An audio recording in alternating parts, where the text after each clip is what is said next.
Hello guys, कैसे हैं आप लोग। This is Mikail sir in front of you.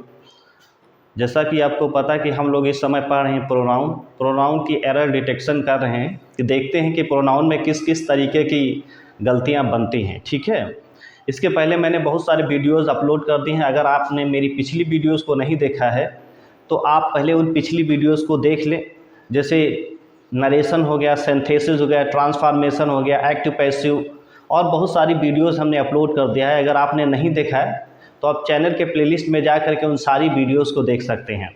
इस समय हम लोग पढ़ रहे हैं प्रोनाउन, और ये प्रोनाउन का लगभग आज का 8वां वीडियो है। तो इसमें देख लेते हैं कि किस तरीके के क्वेश्चंस दिए गए हैं और उनको किस बनाने का और उसमें गलती ढूंढने का कैसा तरीका है, और देख लेते हैं।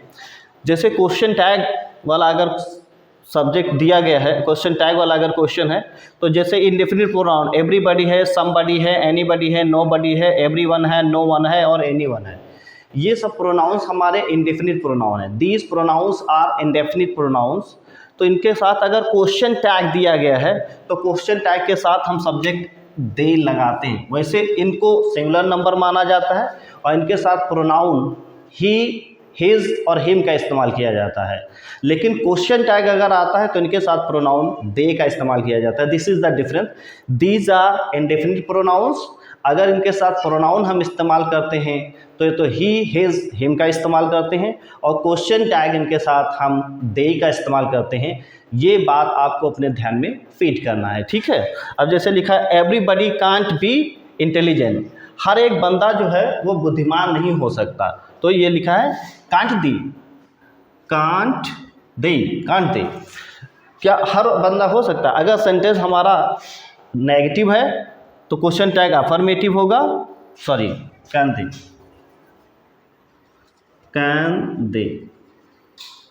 अगर ये क्वेश्चन टैग हमारा नेगेटिव है तो ये सेंटेंस अगर हमारा अफर्मेटिव है तो क्वेश्चन टैग होगा नेगेटिव। अगर ये सेंटेंस नेगेटिव है तो क्वेश्चन टैग होगा पॉजिटिव। ये आपके सामने लिखा है। ये यहाँ पे पॉजिटिव है तो ये नेगेटिव दिया गया है, ये नेगेटिव है तो ये पॉजिटिव दिया गया है। Everybody can not be intelligent.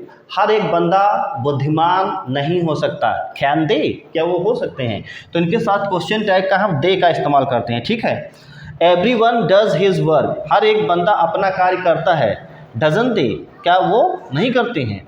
तो यहाँ पे अगर ये सेंटेंस अफर्मेटिव है तो ये फिर नेगेटिव हो जाएगा, और ये अगर नेगेटिव है तो फिर ये अफर्मेटिव हो जाएगा। ये क्वेश्चन टैग के साथ होता है। वैसे ये जितने भी हैं इनको सिंगुलर नंबर माना जाता है, इनके साथ ही, हिज का इस्तेमाल किया जाता है। लेकिन क्वेश्चन टैग के साथ ये प्रोनाउन दे का इस्तेमाल किया जाता है।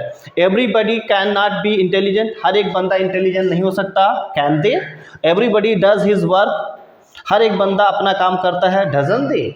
और जैसे इसके साथ ये है एवरीथिंग है, समथिंग है, नथिंग है। ये निर्जीव चीज़ों के लिए लगाया जाता है। These pronouns are use for lifeless thing. तो इनके साथ हम जो क्वेश्चन टैग के साथ हमारा प्रोनाउन लगता है वो लगता है इट, ना कि दे लगता है और ना कि ही लगता है, क्योंकि ये जो प्रोनाउंस है ये वस्तुओं के लिए लगे हैं, तो इसीलिए इनके साथ हम क्वेश्चन टैग में इट का इस्तेमाल करते हैं। Example is in front of you.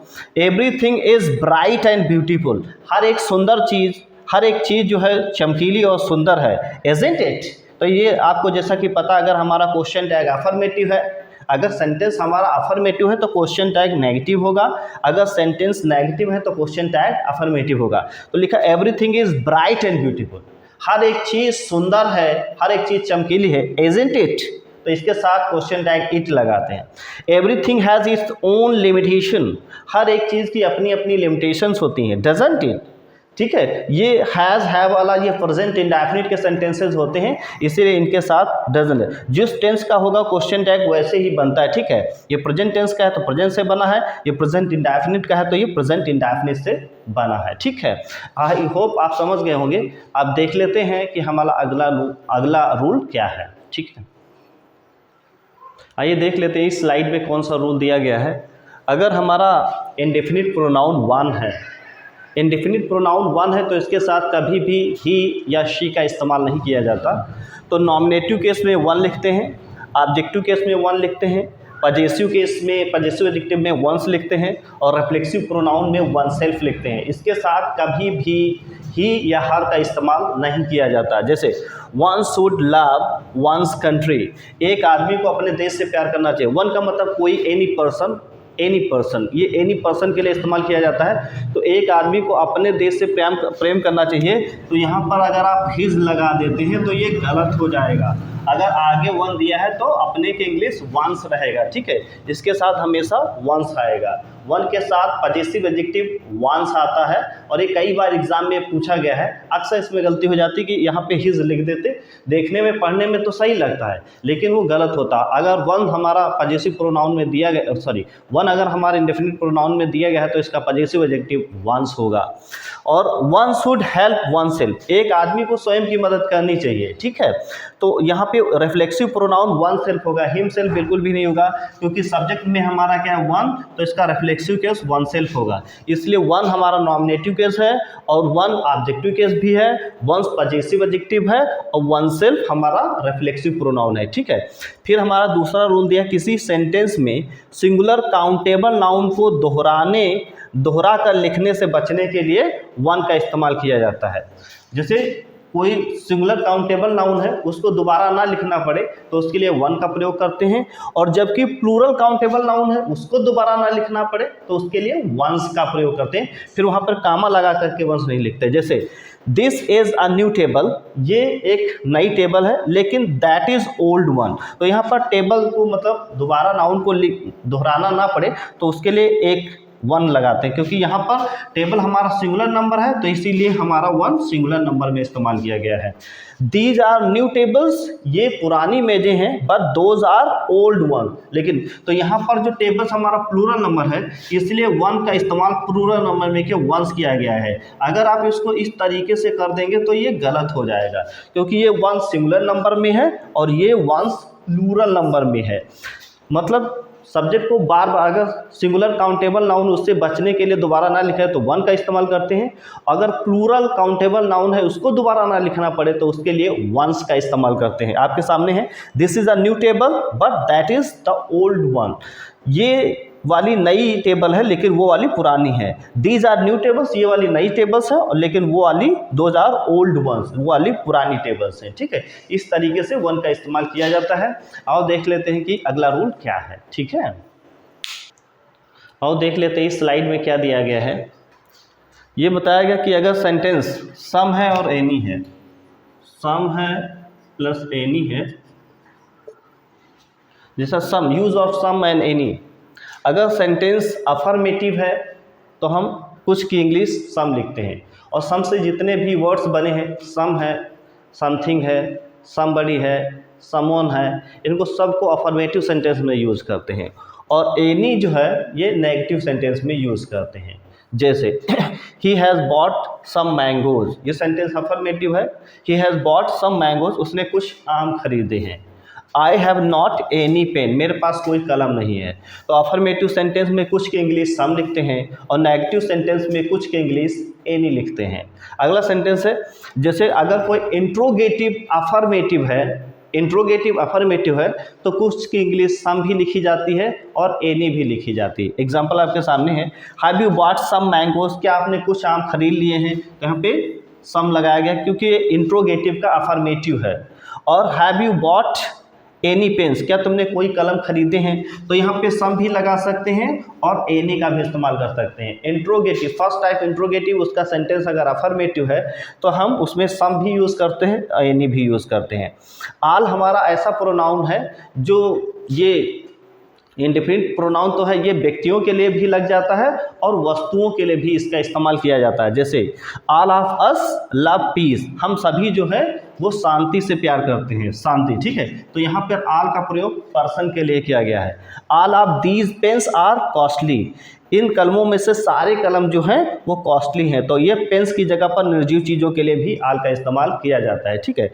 तो ये मतलब पर्सन्स के लिए भी इस्तेमाल किया जाता है और ये वस्तुओं के लिए भी इसका इस्तेमाल किया जाता है। आपके सामने है all of us love piece, हम में से सब लोग शांति से मोहब्बत करते हैं, और all of these pens are costly, इन कलमों में से सारे कलम जो हैं वो कॉस्टली हैं। ठीक है, तो ऑल का प्रयोग पर्सन के लिए भी करते हैं और वस्तुओं के लिए भी करते हैं। आओ देख लेते हैं कि अगला रूल क्या है। आइए देखते हैं इस स्लाइड में क्या है। ऑल जैसा कि पता ही ये आपको एक इंडेफिनिट प्रोनाउन है, तो ऑल का प्रयोग जो है ये काउंटेबल नाउन के साथ भी इसका प्रयोग किया जाता है और ऑल का प्रयोग अनकाउंटेबल नाउन के साथ भी इसका प्रयोग किया जाता है। जैसे जो काउंटेबल नाउन प्लूरल नंबर है उनके साथ ऑल का इस्तेमाल किया जाता है, और कुछ अनकाउंटेबल नाउन जो सिंगुलर नंबर में रहते हैं उनके साथ भी ऑल का इस्तेमाल किया जाता है। एग्जाम्पल आपके सामने है, all the boys were present, सारे लड़के वहाँ पर उपस्थित थे। तो बॉयज़ आप गिन लेंगे, बॉयज़ प्लूरल नंबर में है तो इनके साथ भी ऑल का इस्तेमाल किया गया। All the boys were present there, सारे लड़के वहाँ पर उपस्थित थे। All the milk was sold, सारा दूध बेच लिया गया। तो दूध हमारा जो अनकाउंटेबल नाउन है उसके साथ भी ऑल का इस्तेमाल किया गया है। तो ये singular number plus plural number दोनों के साथ से इस्तेमाल किया जाता है। काउंटेबल नाउन और अनकाउंटेबल नाउन दोनों के लिए इस्तेमाल किया जाता है।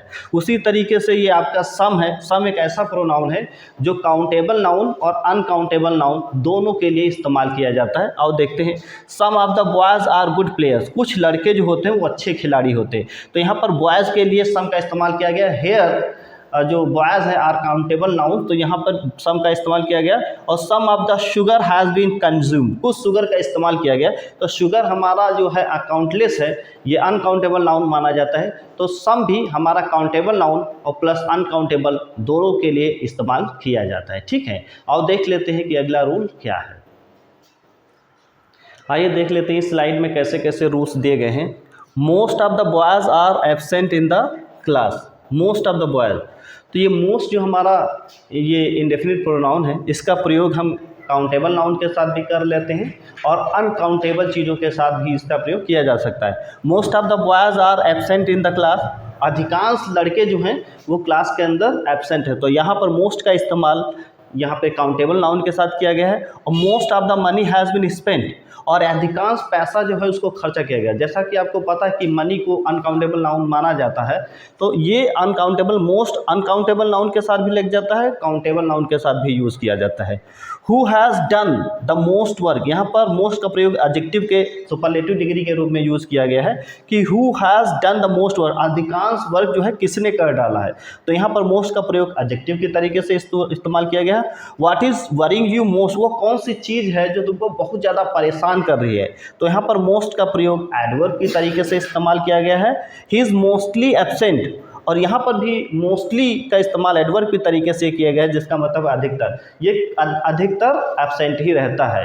तो ये हो गया ही इज़ मोस्टली एब्सेंट, मतलब वो अधिकतर एब्सेंट मीन्स अनुपस्थित ही रहता है। ठीक है, तो आज के लिए बस इतना ही। अगर आपने मेरी पिछली वीडियोज़ को नहीं देखा है तो आप मेरे चैनल के प्लेलिस्ट में जा करके उन पिछली वीडियोज़ को देख सकते हैं।